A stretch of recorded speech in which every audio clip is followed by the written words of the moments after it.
Ce sont des hommes blancs qui ont délibérément, méthodiquement, scientifiquement et de sang-froid travaillé sur de tels projets.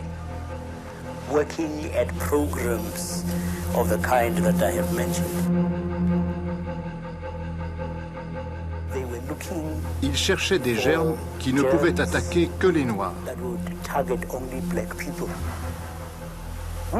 Ce n'est pas nous qui avons inventé des choses pareilles, c'est eux.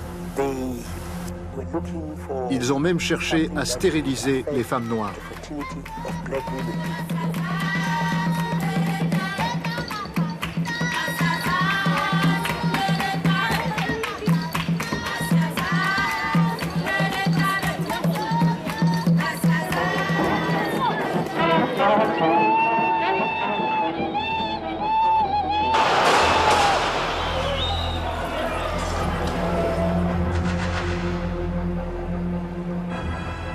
Frau Präsidentin, liebe Kolleginnen und Kollegen, in der Antwort auf meine einfache Anfrage vom 20.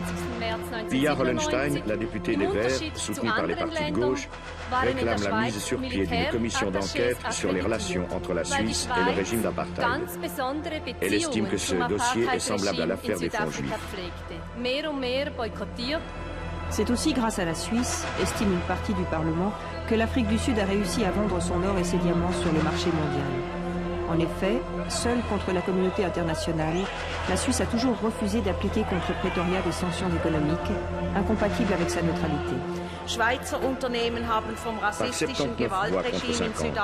Le Parlement refuse la création d'une commission indépendante qui rouvrirait le dossier sud-africain. Banlieue de Zurich, mars 1999.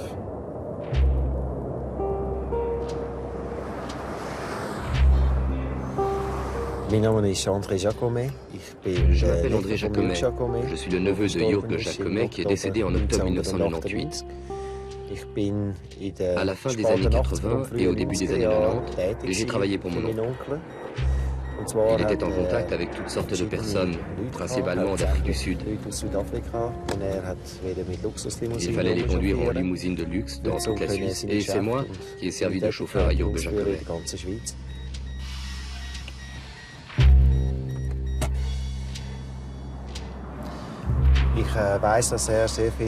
Je sais qu'il avait beaucoup d'amis à l'armée. Il leur avait expliqué pourquoi certaines personnes avaient besoin d'entrer en Suisse. Ils ont donné des instructions pour faire établir des papiers qui leur permettent d'entrer dans le pays. Les voyageurs que Jürg Jacomet vient accueillir à l'aéroport sont des militaires. Le général Lothar Nittling et le docteur Wouterbasson, brigadiers dans les services médicaux de l'armée sud-africaine. Je me suis laissé dire que le docteur Basson, quand il venait ici, disposait d'un passeport qui l'autorisait à accéder à la zone de transit de l'aéroport. On donnait à certains invités spéciaux des papiers qui leur permettaient de passer la douane sans être contrôlés. Ils ne franchissaient pas la douane officiellement. Ils entraient en Suisse en passant par le transit, incognito en somme. En Afrique du Sud, le docteur Basson est aujourd'hui dans le collimateur. Une commission gouvernementale baptisée Commission Vérité et Réconciliation a découvert que cet officier de haut rang dirigeait le programme secret d'armement chimique mis sur pied par le régime d'apartheid.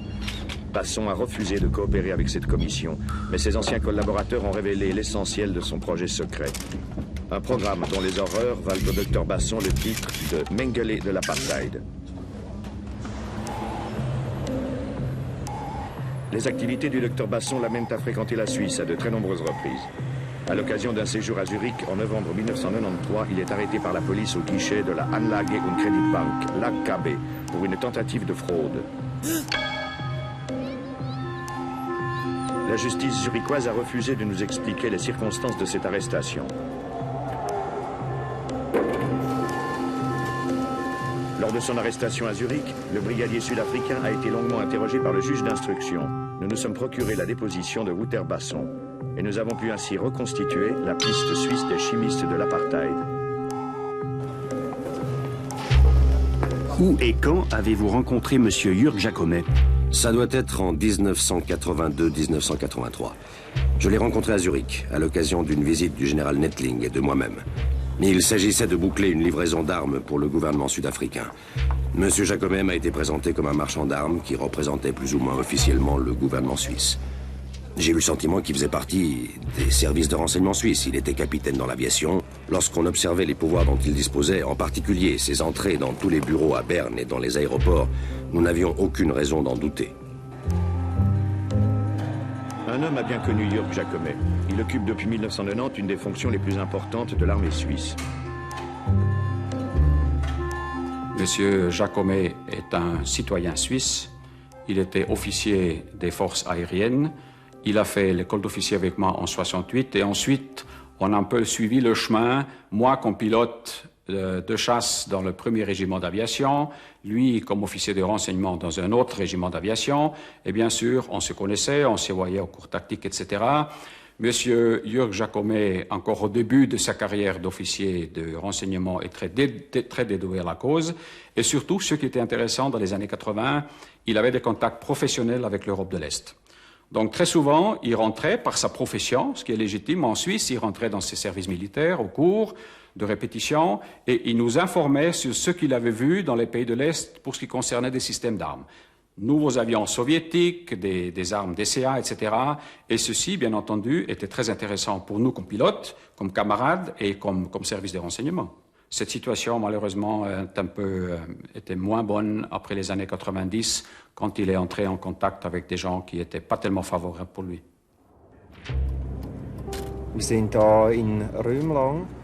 Nous sommes ici à Rümlang, le village où Jörg Jacobet avait ses bureaux. C'est ici que mon oncle rencontrait ses partenaires pour ses affaires, dont le docteur Basson. Und auch, als sich getroffen hat mit dem Dr. Basson. Est-ce que Jacobet vous a vendu des armes entre 1982 et 1987? Il ne m'a pas vendu des armes personnellement. Il a cependant vendu des armes à la police paramilitaire sud-africaine. Je ne sais pas s'il a aussi vendu des armes à l'armée, je n'étais responsable que du transfert de technologie.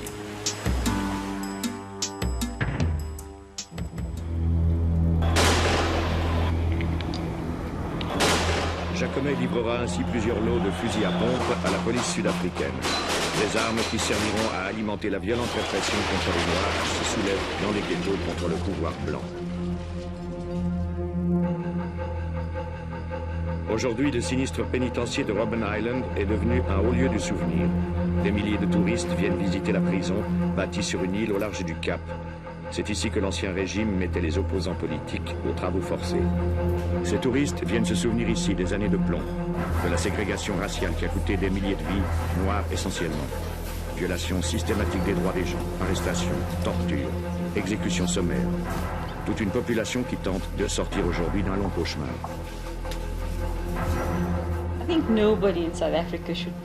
Personne en Afrique du Sud ne peut prétendre qu'il ignorait que les droits de l'homme étaient systématiquement violés. Ces violations ont suscité une grande indignation dans l'opinion publique. Le nombre de décès en cours de détention était à lui seul suffisamment élevé pour alerter les gens. Par contre, la question est de savoir si l'on était conscient de l'ampleur du phénomène. C'est le vrai problème.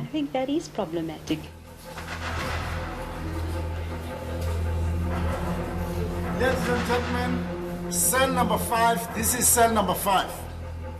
Cell number 5, this is where President Mandela was staying.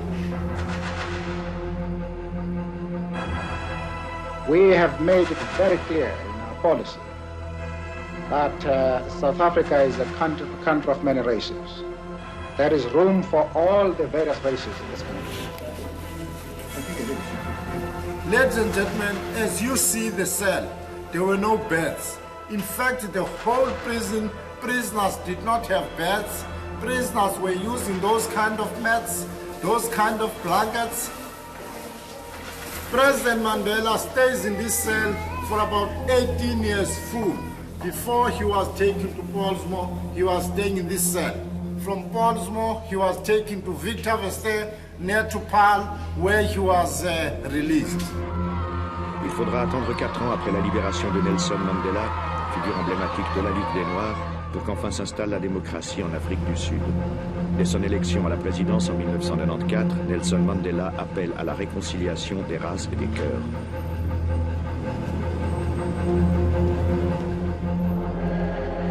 réconciliation passe d'abord par la vérité, exercice unique dans l'histoire de l'humanité. L'Afrique du Sud entame alors un fantastique travail de confession. Durant plus de 2 ans, les bourreaux et les victimes de l'apartheid sont invités à témoigner volontairement devant l'archevêque Desmond Tutu et ses collègues de la commission Vérité et Réconciliation.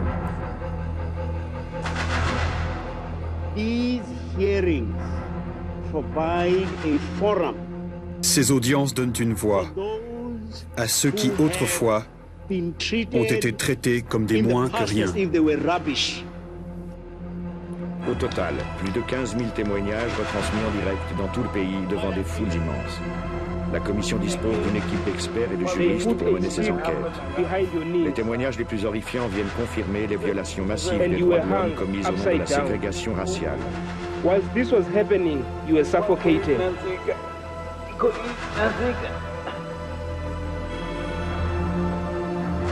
Un exercice de mémoire bouleversant, souvent insoutenable.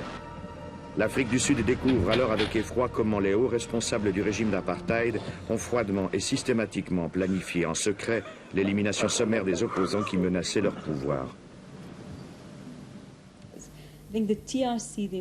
La commission Vérité et Réconciliation elle-même a été surprise de constater que toutes les villes du pays étaient le théâtre de violations de la même ampleur. La police torturait, les gens disparaissaient, ils mouraient en garde à vue. C'est bien sûr un choc pour notre pays. Les Sud-Africains ont aussi été choqués par le degré de sadisme des bourreaux.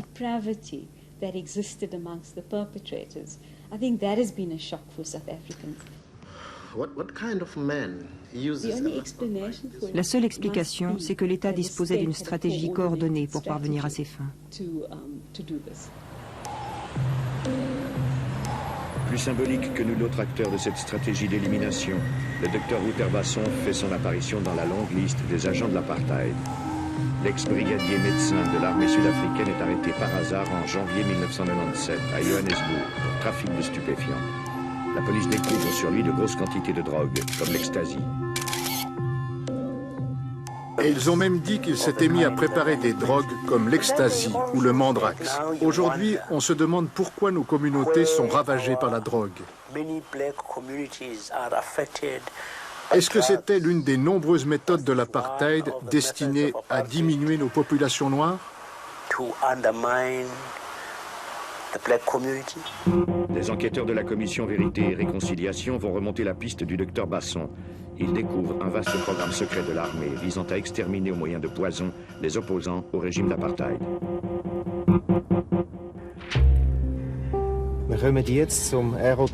Nous arrivons maintenant à l'Air Hotel Rumlang. C'est là que le docteur Basson séjournait quand il était en Suisse. Quel type de personnage était le docteur Basson? Quelle impression est-ce qu'il vous a fait? Le docteur Basson est une personne pour qui j'avais un respect absolu. C'est un homme très intelligent, possède de vastes connaissances. C'est un cardiologue au service de l'ex-président Botha. En tant que médecin, il m'inspire le plus grand respect et je respecte également ses connaissances. J'ai aussi appris qu'à l'armée, il était très estimé pour ses états de service. Pour ma part, je l'appelais Général Sergeant. Il forçait le respect. À plusieurs reprises, il a été invité pour une fondue. Je le conduisais alors chez Jürg Jacomet et sa famille. Je n'assistais généralement qu'à l'apéritif, mais cela suffisait pour voir l'atmosphère et constater qu'ils étaient de très bons amis. Comment s'est alors développée votre relation avec Jürg Jacomet? Nous avons développé une relation professionnelle et d'amitié. À cette époque, le gouvernement sud-africain était engagé dans une guerre en Angola contre les Russes, les Cubains et les Allemands de l'Est. J'étais chargé d'une unité spéciale en opération en Angola, dont la mission était d'étudier les armes nouvelles et les techniques de notre adversaire. Nous avons ensuite remis un résumé de nos expériences au service secret à Berne. Jacomet assurait la coordination entre les services secrets suisses et nous-mêmes. Il a pu se rendre à de nombreuses reprises en Afrique du Sud, et nous l'avons emmené souvent dans les zones d'opération, c'est-à-dire en pleine guerre, où nous lui avons montré les armes que nous avions récupérées. Ainsi, nous avons pu montrer aux Suisses les toutes dernières rampes de lancement des missiles. Dans les années 80, il y avait le conflit en Angola, où des moyens occidentaux, et je parle bien des moyens militaires occidentaux, étaient confrontés avec des moyens du pacte de Varsovie. Par exemple, je vous rappelle que l'Union soviétique a utilisé des avions, des moyens DCA, des moyens anti-chars, des chars, qui étaient actuels soit sur le continent africain, en Angola par exemple, et ailleurs, mais soit surtout dans les divisions et dans les forces armées qui étaient de l'autre côté de l'OTAN. Donc c'était tout à fait correct et nécessaire que les services de renseignement recherchent l'information partout dans les scénarios qui étaient actifs et qui donnaient des enseignements. Aussi pour la Suisse, pour les forces armées, pour les forces aériennes. Et pour avancer une de vos questions qui vont certainement venir, vous vous rappelez que la Suisse avait pu envoyer des pilotes en Afrique du Sud qui volaient le même type d'avion comme la Suisse, donc le Mirage. Et ces pilotes qui ont pu utiliser l'expérience de ces pilotes sud-africains ont ramené des enseignements très importants qui ont eu une influence directe sur la définition de la tactique des Mirages reconnaissance et des Mirages défense aérienne. L'affaire des échanges de pilotes s'est déroulée dans le plus grand secret durant toutes les années 80. Elle ne sera découverte qu'en 1993. Une enquête parlementaire conclura que le divisionnaire Regli a agi sur l'ordre de ses supérieurs et que rien ne peut lui être reproché. Au cours des années passées au département des affaires étrangères, Edouard Brunner s'est particulièrement intéressé au dossier sud-africain. En tout cas, nous, aux affaires étrangères, on n'était pas très au courant de ce que faisaient d'autres départements, notamment dans le domaine militaire ou des services secrets. Et moi, je crois que des zones d'ombre, il y en a eu.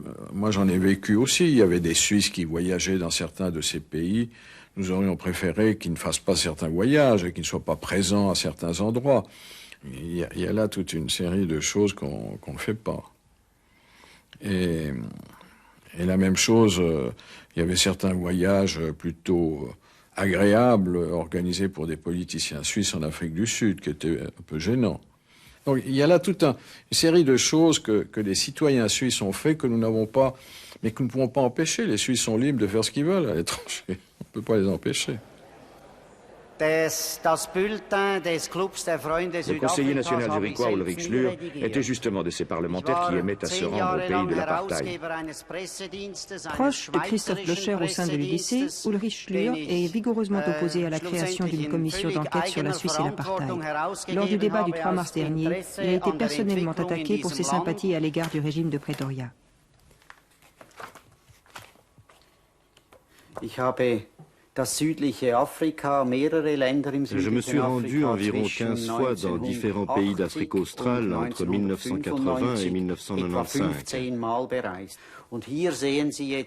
Vous avez sous les yeux les journaux que j'ai tenus lors de ces voyages. On y trouve les choses les plus diverses. Au hasard, je trouve ici le compte-rendu d'une visite dans un centre de formation de la police sud-africaine. C'était une époque de troubles, parfois de troubles graves.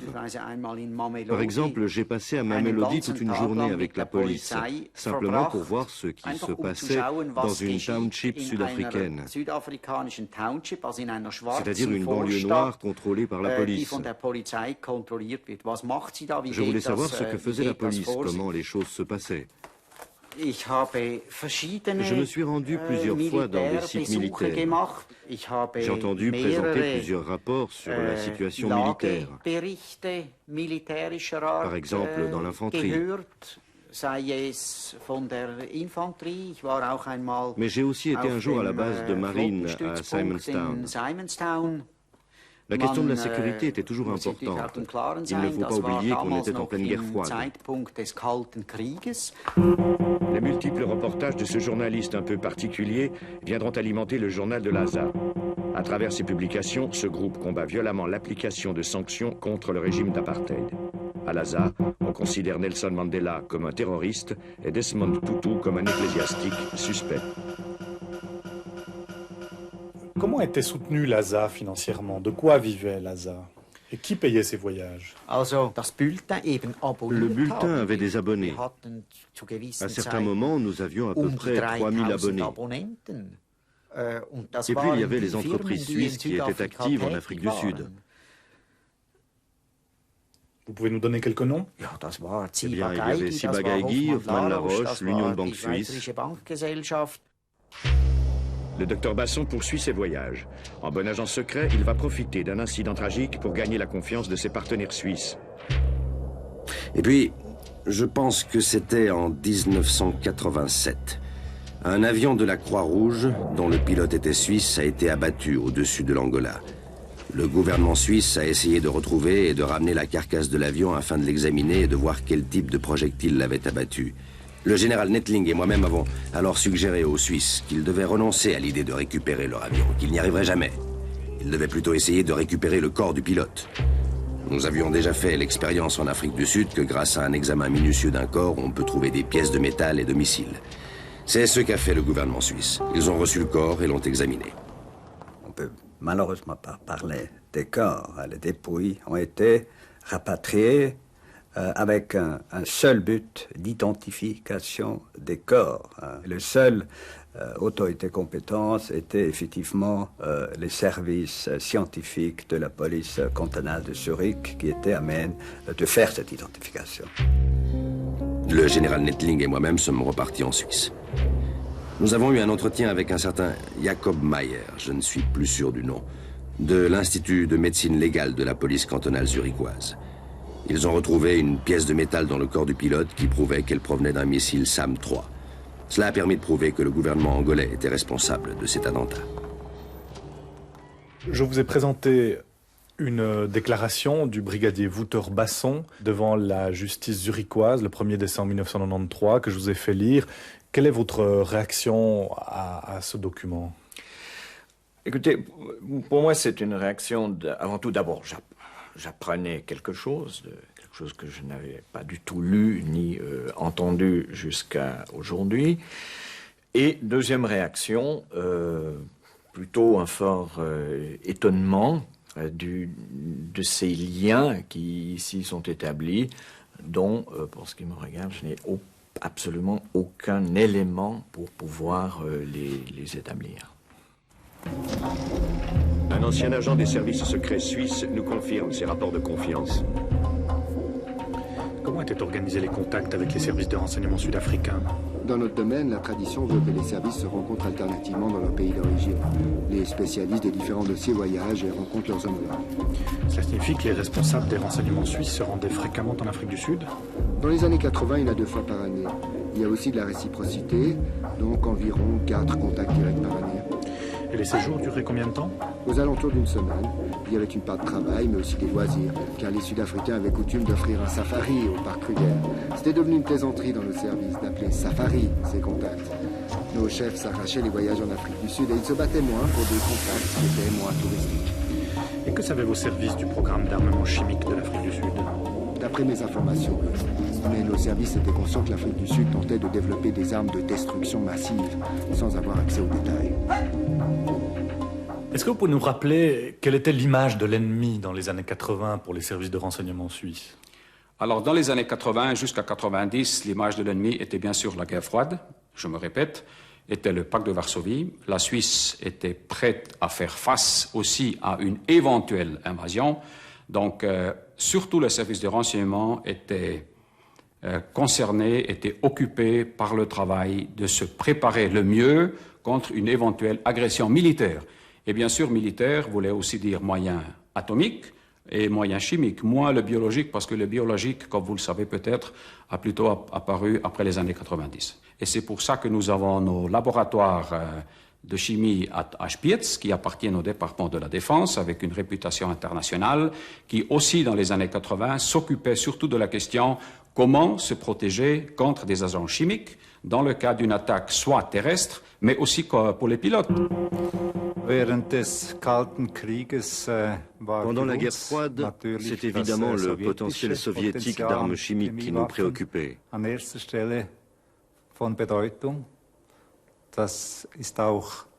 d'ailleurs contre ce potentiel que nous avons élaboré nos mesures de protection.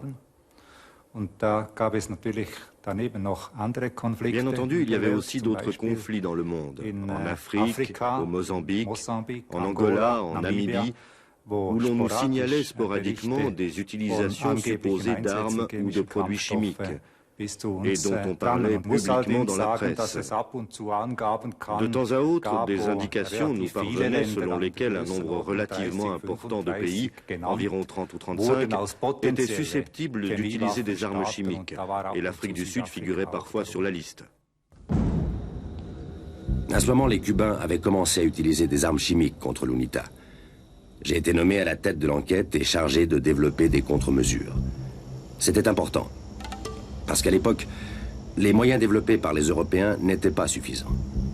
Nous avions étudié les procédures et les techniques chimiques partout dans le monde. En Suisse, Jacomet nous a présenté à des gens qui travaillaient dans le domaine des mesures contre les armes atomiques et chimiques. L'endroit le plus important pour nous était le quartier général de la défense atomique chimique de Spitz, en particulier dans le domaine de la recherche technique et afin d'échanger des modèles mathématiques. Est-ce que les Sud-Africains ont cherché à rentrer en contact avec le laboratoire de Spitz durant ces années? Pas directement à Spitz, mais je sais qu'un entretien a eu lieu à Berne avec des représentants de l'Afrique du Sud. Deux de mes collaborateurs y ont assisté. À cette occasion, les Sud-Africains ont transmis de l'information sur la Namibie et l'Angola.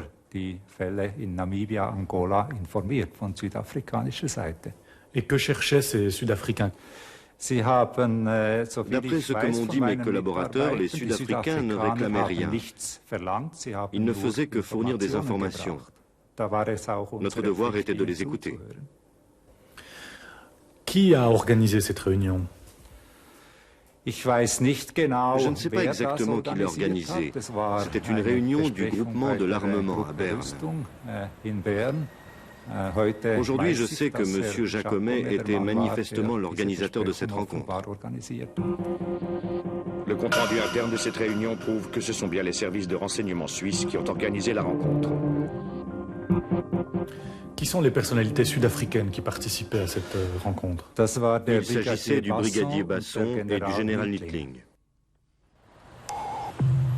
Devant l'ampleur des révélations faites devant la commission Vérité et Réconciliation, la justice sud-africaine a mis de gros moyens pour mener son enquête. Le 24 mars dernier, elle a mis le point final à son acte d'accusation contre Wouter Basson, un document de plus de 300 pages. Il décrit en détail les horreurs exécutées par le programme chimique de l'apartheid, baptisé Project Coast. Ce projet est lancé en 1982 par l'armée sud-africaine dans le but d'acquérir l'arme chimique. Le docteur Basson est chargé de diriger les opérations. Wouter Basson sera bientôt sous les feux de la justice, qui l'accuse de 16 meurtres, de 13 complicités de meurtre ainsi que de fraude. Le procès du Mengele de l'apartheid s'ouvrira dans quelques mois dans la capitale sud-africaine, Pretoria. Un homme, le procureur Jan de Oliveira, soutiendra l'accusation. Son enquête l'a conduit hors des frontières de l'Afrique du Sud. Je voudrais rassurer la Suisse. La Suisse n'est pas le seul pays dont on a usé ou abusé, ou dont on a prétendument usé ou abusé. Mais en Suisse, comme nous le mentionnons dans l'acte d'accusation, M. Basson disposait de mécanismes lui permettant de conserver ou de transférer de l'argent sur des comptes et de gérer ainsi les sociétés qu'il avait lui-même créées. Voilà pour la Suisse. Ensuite, il disait à ses supérieurs ou aux autorités: je me suis procuré tel ou tel produit chimique ou tel appareil en Suisse. Étant donné son rang d'officier supérieur, on lui faisait confiance et on lui versait l'argent qui finissait dans ses poches. En fait, les activités en Suisse de Wouter Basson vont s'appuyer sur un système de société établi en Afrique du Sud. Non loin de Pretoria, Delta G, cette entreprise sert de couverture et dissimule de fait le projet Coast. Sa véritable activité, l'acquisition et la fabrication de poisons sophistiqués. À travers le monde entier, Delta G installe un vaste réseau de sociétés écrans permettant à l'équipe du Dr Basson de se procurer ces produits mortels. À Asheville, dans le canton de Bâle, la Mädchenforschung AG, dirigée par un certain docteur David Chu, a été mise en place et contrôlée par Basson lui-même. Je peux seulement dire que ce n'était pas une société écran. Les services que nous fournissions allaient toujours dans le sens d'expériences pharmaceutiques standards. pour développer des médicaments destinés aux thérapies et non à la destruction d'êtres humains. Ici aussi, on utilise des singes, mais c'est difficile de faire des expériences sur des singes. La bureaucratie est très lourde. Il y a beaucoup de règlements et de lois à respecter.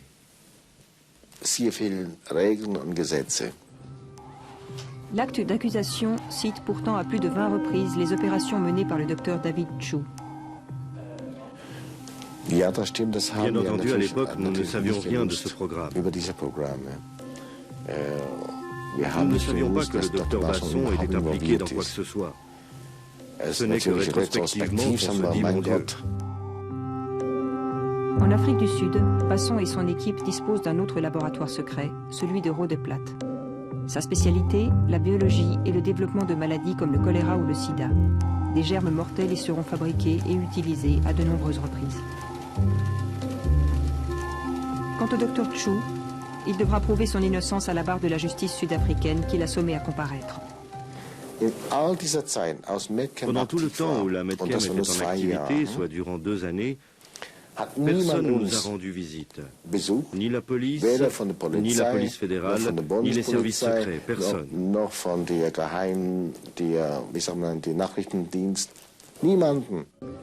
Wouter Basson poursuit sa route en Suisse où il continue à tisser méticuleusement sa toile. Grâce à Jürg Jacomet, il visite les entreprises les plus prestigieuses du pays.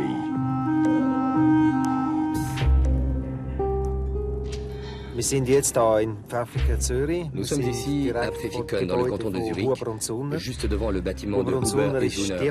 C'est l'entreprise qui a fabriqué dans les années 80 les nouveaux masques à gaz pour l'armée suisse.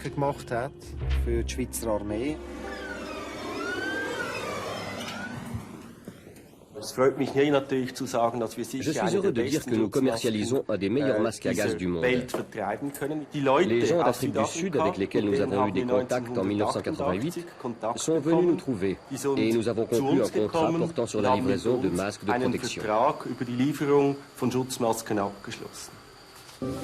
La petite délégation d'hommes d'affaires qui se rend à Pfäffikon représente de mystérieuses firmes de Pretoria, Technotech ou ICVM Trading. Sur le contrat conclu avec Huber et Zuner figure également le nom d'une société suisse, Intermagnum, à Rumlang. Qui représentait la firme Intermagnum? Elle était représentée par un certain monsieur Jürg Jacomet. Est-ce que le nom du docteur Basson vous dit quelque chose? Nous avons fait des recherches dans nos archives. Bien entendu, je connais aujourd'hui le nom du docteur Basson, notamment grâce à vos informations. Il est venu ici, mais il n'est resté que très peu de temps. Il n'a fait que se montrer. Je crois que c'était en 1991. Et au bout de quelques minutes, il a repris son propre emploi du temps. Et qu'est-ce qu'il a fait pendant sa visite ici à Huber et Zuner? Je n'ai pas pu faire de recherche là-dessus. Il est simplement venu ici et nous a tous salués et s'est présenté comme médecin du service médical de l'armée sud-africaine. Le docteur Basson et ses acolytes feront encore de nombreuses visites d'affaires à Pfäffikon. À l'occasion d'un de ses voyages en Suisse, Basson se rend alors à Lucerne. C'était au début des années 90, peut-être en 1993, au milieu de l'hiver. Il tombait une forte pluie, mêlée de neige. Ce jour-là, nous sommes partis tôt le matin de Rumlang. Le docteur Basson, mon oncle Jürg Jacomet et moi. Nous avons déposé le docteur Basson à l'hôtel national à Lucerne et nous avons continué jusqu'à Spiez par le Brünig. Au laboratoire de Spiez, si je me souviens bien, nous sommes allés chercher 2 experts que nous avons ramenés à Lucerne. Jürg Jacomet m'a expliqué qu'il s'agissait d'une rencontre hautement confidentielle entre experts en substances chimiques et biologiques, qu'il ne fallait en parler à personne. Il m'a dit qu'il s'agissait d'experts venus des États-Unis, d'Allemagne, de Suisse et également des militaires de haut rang venus d'Afrique du Sud.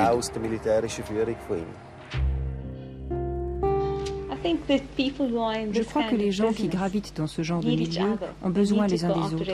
Ils ne peuvent pas à eux seuls assurer la bonne marche de leur programme. Pour gérer ce type de programme, tout le monde sait qu'il faut s'adresser à des pays comme la Suisse, ou à l'Union soviétique à une certaine époque pour avoir accès aux compétences et aux connaissances nécessaires. En général, les scientifiques de ce type restent en contact les uns avec les autres. Faciliter les contacts entre chimistes suisses et sud-africains, c'est la mission de Jörg Jacomet.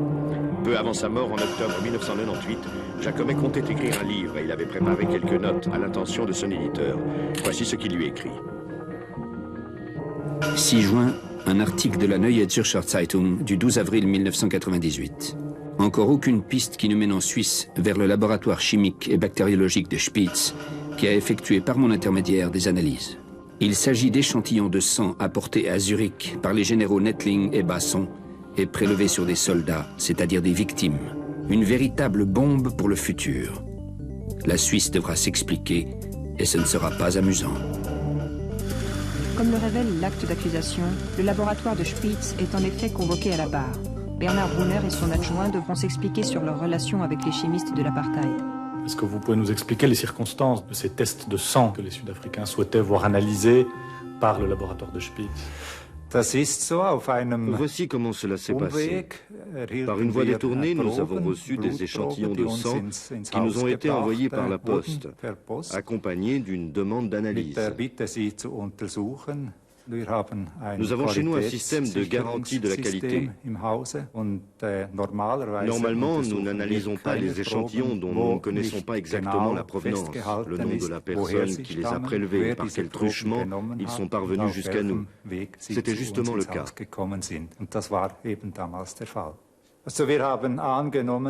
Nous avons supposé que ces échantillons sanguins provenaient de victimes de substances chimiques de combat. Les Sud-Africains espéraient sans doute que par le biais de ces analyses, nous pourrions tirer des conclusions sur la nature des armes chimiques utilisées.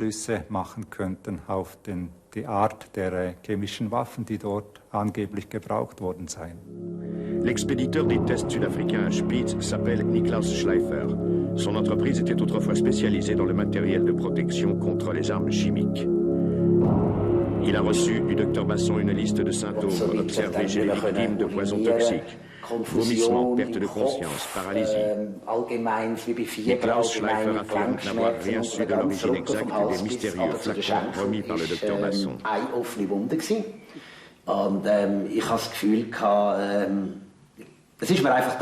Non, très honnêtement, je n'ai jamais rien soupçonné. J'ai eu le sentiment, enfin à l'époque l'idée ne m'est simplement pas venue. Et aujourd'hui, eh bien, tout est possible. Je me dis why not.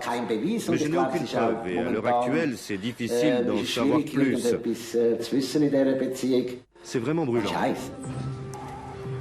Si l'origine exacte de ces prélèvements reste mystérieuse, il est certain par contre que leur commanditaire était le patron des usines à poison de Pretoria, Wouter Basson. Des usines où l'on se livrait à toutes sortes d'expériences mortelles, comme l'explique le procureur Ian Dolivet. Je vais vous donner un exemple typique, pas un nom, mais un exemple parlant. Prenons le cas d'une personne qui tombe affreusement malade et dont l'état ne cesse d'empirer. Heureusement, ses voyages à l'étranger l'amènent dans un pays doté d'un système médical de pointe où les médecins lui disent qu'on est en train de l'empoisonner. Et l'enquête permet de remonter la piste jusqu'au service dirigé par le docteur Basson.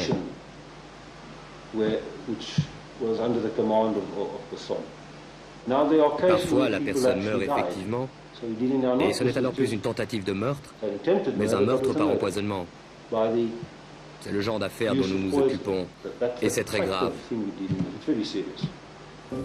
Accusation numéro 31, complicité de meurtre. Dans les années 80, le quartier général de l'armée à Pretoria constate que les prisons sont surpeuplées de détenus appartenant à la guérilla namibienne, où l'Afrique du Sud est engagée. Wouter Basson reçoit l'ordre de liquider ces détenus.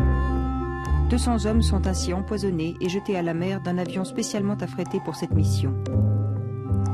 À une occasion au moins, Basson était assis à l'avant de l'appareil et a personnellement dirigé une opération de largage de 5 cadavres dans la mer. Accusation numéro 56, meurtre. Un agent mozambicain, devenu un risque pour la sécurité, a été menotté et mis sous narcotique. Une combinaison de 2 poisons, la scoline et la tubérine, fournie par Basson, lui a été injectée. Le mort a été chargé dans un hélicoptère et son corps a été abandonné dans la brousse au milieu du parc Kruger.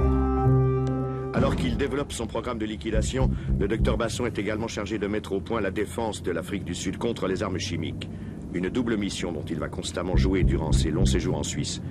Ses interlocuteurs, comme la société Huber et Zuner, n'y verront que du feu. Jacomet nous a également présenté à l'entreprise Huber et Zuner. Cette entreprise fabrique des masques à gaz pour l'armée suisse.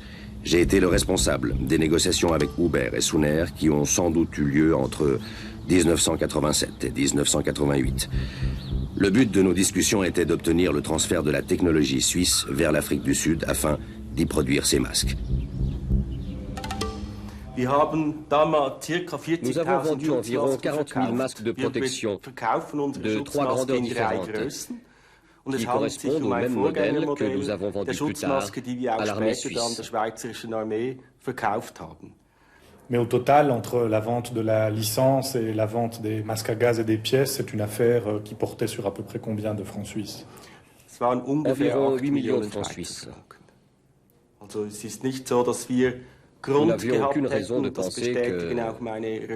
D'ailleurs, mes recherches ici le confirment. On supposait que nos produits seraient utilisés pour la protection des personnes.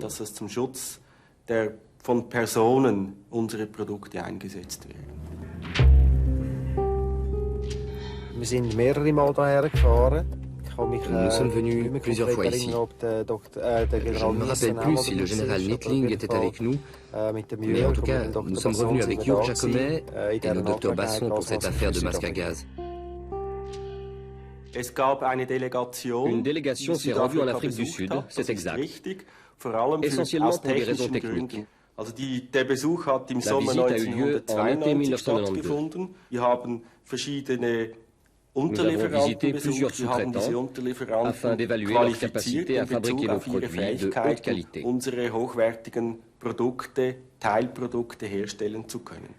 Parmi les scientifiques sud-africains rencontrés par les employés d'Huber et Zuner, le docteur Jan Lourens, un proche collaborateur de Basson. Il figure également dans l'acte d'accusation. Accusation numéro 54, complicité de meurtre. Le docteur Lourens est chargé par le docteur Basson de développer une panoplie d'armes capables d'administrer des poisons. Lettres piégées, bagues, parapluies, tournevis. Ces appareils ont été testés sur des animaux. Les agents ont été envoyés à Londres pour assassiner 2 membres de l'ANC, aujourd'hui ministres du gouvernement. L'opération a échoué. Le programme secret du docteur Basson sera interrompu juste avant l'élection de Nelson Mandela à la présidence sud-africaine en 1994. Pour Huber et Zuner, les affaires avec l'Afrique du Sud s'arrêtent également à cette date. Des affaires qui ont constamment reçu le feu vert des autorités fédérales. Je pense que dans ce genre de situation, nous sommes tenus de nous fonder sur l'évaluation politique des autorités suisses. C'est précisément ce que nous avons fait en obtenant ces licences d'exportation, en recueillant ces informations et en faisant simplement confiance à l'évaluation des instances officielles en Suisse. Rien ne s'oppose, il est vrai, à ce que la Suisse vende des masques à gaz à l'Afrique du Sud. Jusqu'en 1992, la Confédération ne considère pas ce type d'équipement comme du matériel militaire et n'exige aucune licence d'exportation. Mais surtout, Berne n'applique pas les sanctions économiques contre l'Afrique du Sud et ses ressortissants. Pendant plus de 10 ans, cela permettra au docteur Basson d'aller et venir librement en Suisse et d'y mener ses affaires sans être inquiété. Grâce à Jürg Jacomet, il pourra même continuer son périple jusqu'au cœur de l'appareil fédéral. Monsieur Jacomet, malheureusement, très souvent se présentait comme représentant des services de renseignement suisses. Dans une première phase, service de renseignement des forces aériennes, et dans les années 90, comme je vous l'ai dit avant, il prétendait toujours être mon représentant à l'étranger. Et là, je dois dire très clairement, ce n'est pas le cas. Monsieur Jacomet a abusé de sa fonction d'officier de milice et de camarade de service de celui qui vous parle. Est-ce que M. Jacomet vous a fourni de l'information en ce qui concerne l'Afrique du Sud? Il ne m'a pas fourni de l'information sur l'Afrique du Sud. Je me répète, il nous avait informés sur des thèmes qui intéressaient le service de renseignement, surtout des forces aériennes dans les années 80. Est-ce qu'il a alors facilité des contacts avec des personnalités sud-africaines? C'est un thème que je ne peux pas traiter devant la caméra télévision. C'est une question justifiée et c'est une question à laquelle j'ai répondu devant la délégation de la commission de gestion du Parlement. Chargée par le Parlement du contrôle des services de renseignement, cette commission a en effet ouvert une enquête sur l'implication des militaires suisses dans l'affaire Basson. Son rapport est attendu pour le mois de juin. Manifestement, la rumeur dans laquelle on est engagé maintenant, quelques informations, nous en avons eu quelques-unes, mais lénifiantes ne suffisent plus. Je vais dire à mes collègues que j'ai l'impression que nous devons faire une enquête approfondie pour savoir très exactement ce qui s'est passé et puis pour tirer un certain nombre de leçons. L'impression qu'il y a eu là des fréquentations bizarres. Vous pouvez être un peu plus précis? Non, pas pour le moment. Jörg Jacomet parviendra en effet à introduire les chimistes de l'apartheid au cœur de la Confédération sous la coupole fédérale. Wouter Basson et le général Lothar Nickling seront reçus par Peter Regli lui-même dans son bureau. Le divisionnaire nous a confirmé par écrit cette rencontre.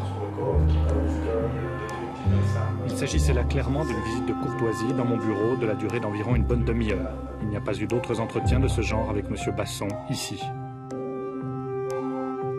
Nous avons également discuté avec un procureur en Afrique du Sud, qui est le procureur Anton Ackermann, qui est chargé de l'enquête sur M. Basson. Lors de sa demande de libération sous caution, M. Basson a dit qu'il avait eu des entretiens en profondeur avec vous en Afrique du Sud. Est-ce que vous souhaitez vous exprimer là-dessus? Non, je ne vais pas m'exprimer là-dessus, de nouveau, parce qu'il s'agit d'un contact avec l'étranger, mais je prends volontiers note de cette question, et si vous êtes d'accord, je la présenterai à la délégation de la commission de gestion. Décédé en octobre 1998, Jörg Jacomet n'est plus là pour s'expliquer. Son neveu André souhaite défendre sa mémoire. Ce n'est pas la première fois, mais en mars 1999, Peter Regli essaie encore de discréditer Jörg Jacomet. Il y a pas mal de monde qui essaie de le scier, de le faire passer à la trappe, et cela réussit assez bien. Beaucoup de personnes, et pas seulement en Suisse, sont bien contentes que mon oncle ne soit plus en vie.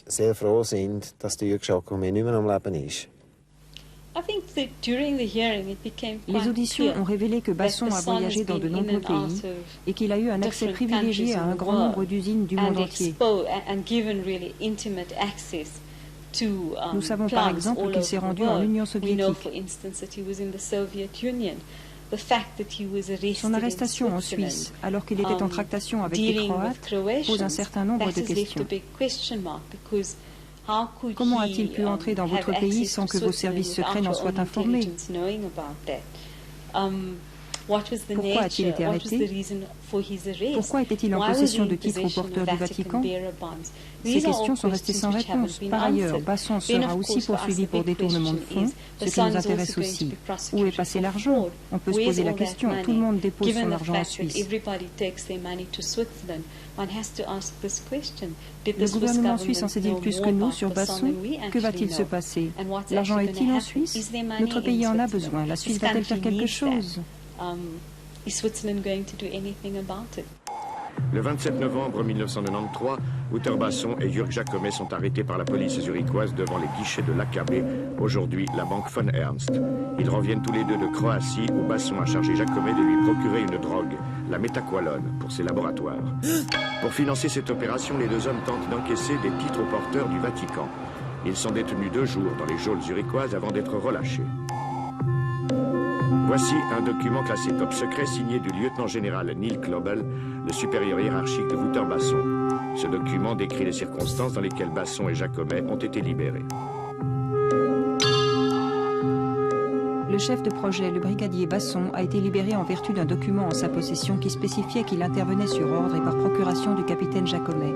Le capitaine Jacomet a subi un autre interrogatoire et a été libéré après l'intervention du service de renseignement suisse. Vous savez, la désinformation est une arme très importante, surtout pour quelqu'un qui a des difficultés devant la justice. Et j'aimerais bien voir cette lettre que M. Jacomet a présentée. J'aimerais bien la voir, pour qu'on puisse prouver que j'ai joué un rôle. Je n'ai pas joué un rôle, et je le dis clairement. Ce que vous me dites là de nouveau, je l'entends pour la première fois, je suis très étonné, et je vous rappelle, si c'était le cas, ça concerne surtout les autorités civiles, les autorités judiciaires. En Suisse, je n'ai pas de tâche, je m'occupe de l'étranger avec mes collaborateurs. Tout ce qui se passe en Suisse, c'est une question policière, donc je dois vous prier de vous adresser à la police. Je n'étais pas au courant de ce fait. Mais est-ce que vous êtes intervenu personnellement lorsque M. Basson a été arrêté ici en Suisse? Est-ce que vous détenez des documents qu'il portait? Certainement pas, je ne le savais même pas. Je l'ai appris après par les chemins de la justice suisse. Monsieur Basson rencontre un groupe de Croates. Le général Knobel a témoigné devant la commission Vérité et Réconciliation. De l'énergie. Il confirme que Wouter Basson était en mission officielle pour le projet Coast lors de son arrestation à Zurich. Et des forces spéciales. Oui. Il y a ensuite un accord pour acheter 500 kilos de méthaqualone. C'est exact.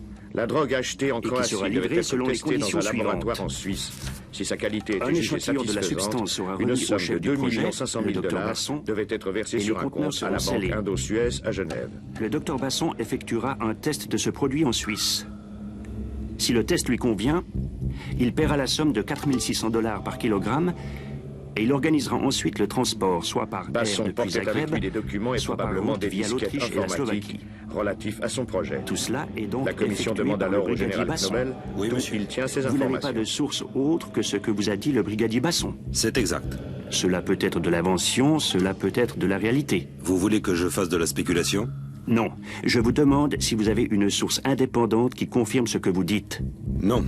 Si ce n'est que j'ai rencontré M. Regli, qui est le chef des services de renseignement militaire suisse, ainsi que les 2 messages que j'ai reçus de Jacomet, qui était un agent. Le divisionnaire Regli a bien rencontré le général Knobel dans un hôtel sud-africain. Un autre document secret signé de Knobel révèle le contenu de leurs entretiens. Le général Knobel rapporte qu'il a parlé avec le général Regli du service de renseignement suisse et qu'il a confirmé une bonne partie des déclarations du brigadier Basson. Il a aussi entrepris d'aider à récupérer la documentation. Est-ce que vous confirmez cette information? Est-ce que vous confirmez avoir eu ce contact avec M. Knobel et avoir offert ses services? Je vous donne ce document. Merci, très volontiers.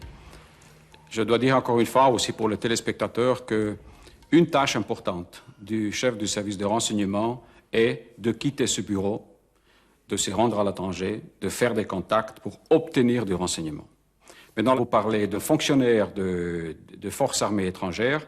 Aussi, sur cette question, je me suis exprimé ce matin devant la commission parce que aussi ce paragraphe a paru, je crois, le 15, donc avant-hier, dans un journal sud-africain. Donc j'étais au courant du fait que cette question viendra et j'en ai parlé à la commission de gestion. Le voyage en Afrique du Sud était-il connu du chef du département militaire ou des conseillers fédéraux? Non, certainement pas. Le principe qui est toujours en vigueur était que les autorités politiques acceptaient les relations avec les services de renseignement étrangers, mais ils ne rentraient pas dans le détail sur le type de voyage et leur fréquence. Celui qui vous parle, toujours à la fin de l'année, présente au chef du département, qui est notre autorité politique supérieure, une liste des pays avec lesquels nous avons des contacts. Et c'est à ce moment-là que le chef du département dit « Voilà, je suis d'accord, ou j'aimerais qu'on trace tel et tel pays, pour des raisons qu'il a personnellement, ou même nous dit « J'aimerais que vous entriez en contact avec tel et tel pays pour telle et telle raison ». Et ça, c'est un dialogue continu qui a lieu avec le supérieur politique qui correspond aux règles de jeu d'un pays démocratique. Il n'y avait, si je comprends bien, pas de politique cohérente et coordonnée du Conseil fédéral. Il n'y avait pas une politique sud-africaine, il y en avait 5 ou 6. Les choses étant ce qu'elles sont, chez nous en Suisse, souvent la main droite ne sait pas ce que fait la main gauche et vice-versa. L'affaire Basson est l'illustration de cette politique à géométrie variable appliquée par la Suisse à l'Afrique du Sud de l'apartheid. Une politique qui consistait à condamner les exactions massives commises par l'État sud-africain tout en faisant des affaires avec lui. La place de Zurich traitera jusqu'à 80% de l'or sud-africain dans les années 70. À mon sens, et au sens du Conseil fédéral, la seule alternative à la situation sans issue dans laquelle se trouve aujourd'hui l'Afrique du Sud. Je vous remercie. Tandis qu'aux affaires étrangères, Édouard Brunner tentait de lancer une initiative de paix en Afrique du Sud, au département militaire, on frayait avec les chimistes de l'apartheid. Quant au département de l'économie publique, il donnait son feu vert au petit commerce du docteur Basson. Aujourd'hui, le brigadier déchu est en liberté surveillée en attendant son procès. Mais l'affaire Basson n'est sans doute que la partie émergée de l'iceberg. D'autres agents du régime d'apartheid doivent rendre des comptes pour les crimes qu'ils ont commis au service de l'État. Ainsi Craig Williamson, chef d'une unité d'escadron de la mort de la police et grand spécialiste des colis piégés. Williamson a avoué plusieurs assassinats.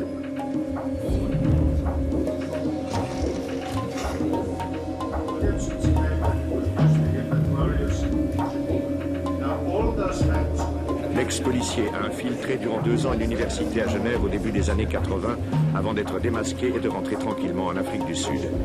Les services pour lesquels il a travaillé figuraient aussi sur la liste des partenaires de la police fédérale suisse. Williamson a demandé l'amnistie pour ses forfaits, une faveur que la commission Vérité et Réconciliation peut accorder. Un homme s'oppose à l'amnistie de Craig Williamson au nom des familles de ses victimes. Avocat de Nelson Mandela, Georges Bizos a déjà obtenu que les assassins de l'opposant au régime, Steve Biko, battu à mort dans sa cellule en 1977, ne soient pas libérés. Rappelons-nous que le cours de l'or était très haut à l'époque, à près de $500 l'once. Imaginez que la Suisse ait dit « C'est nous qui traitons vos lingots d'or. Et si vous ne changez pas votre politique vers plus d'égalité et de démocratie, nous arrêtons. »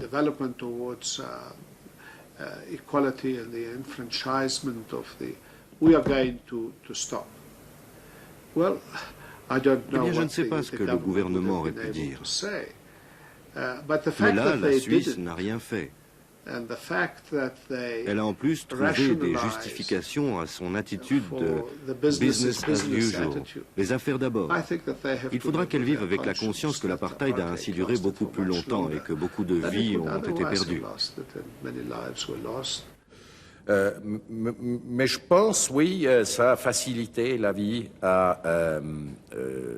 quand même au régime apartheid. Pourquoi?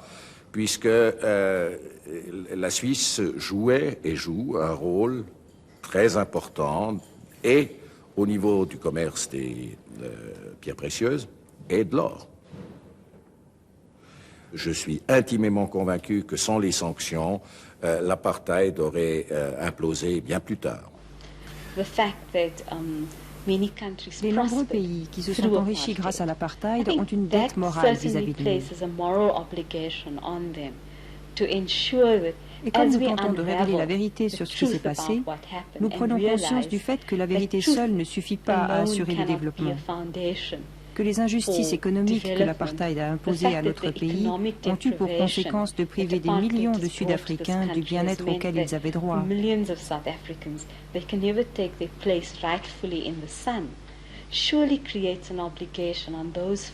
C'est pour cela que les puissances étrangères qui ont profité de l'apartheid ont l'obligation morale de faire plus qu'un geste de bonne volonté. Elles doivent contribuer activement à la renaissance économique de l'Afrique du Sud. Et je dois dire que votre pays est sans doute plus directement concerné que la plupart des autres pays d'Europe. Suisse, Afrique du Sud. 2 façons de voir le travail de la mémoire pour un enjeu qui est peut-être le même. Un héritage historique laissé aux générations futures. Pour les Sud-Africains, c'est une vraie question de survie. Il faut prendre conscience que les témoignages remplissent 7 volumes et qu'on est en train d'écrire des livres sur ce sujet.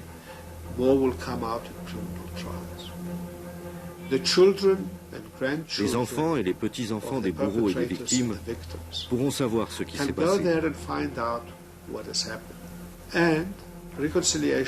La réconciliation ne se fera pas toute seule comme cela. Mais s'ils fréquentent la même école, s'ils travaillent dans la même banque, dans la même usine, s'ils se rencontrent, ils diront « Ton grand-père a tué le mien ». Mais on pourrait en parler, essayer de comprendre. Et il se pourrait qu'à la fin de cette conversation, l'un d'eux passe son bras autour des épaules de l'autre et lui dise «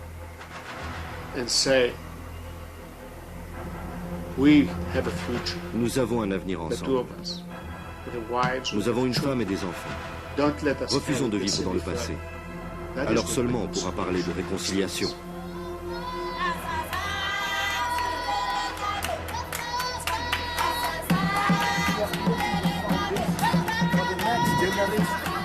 We are not the only generation which is going to live with this earth. There's still another generation. Let's create that foundation. Let's make it strong. Let's make it united and peaceful foundation for the people of South Africa. Let's come together and join hands and make it not to happen again.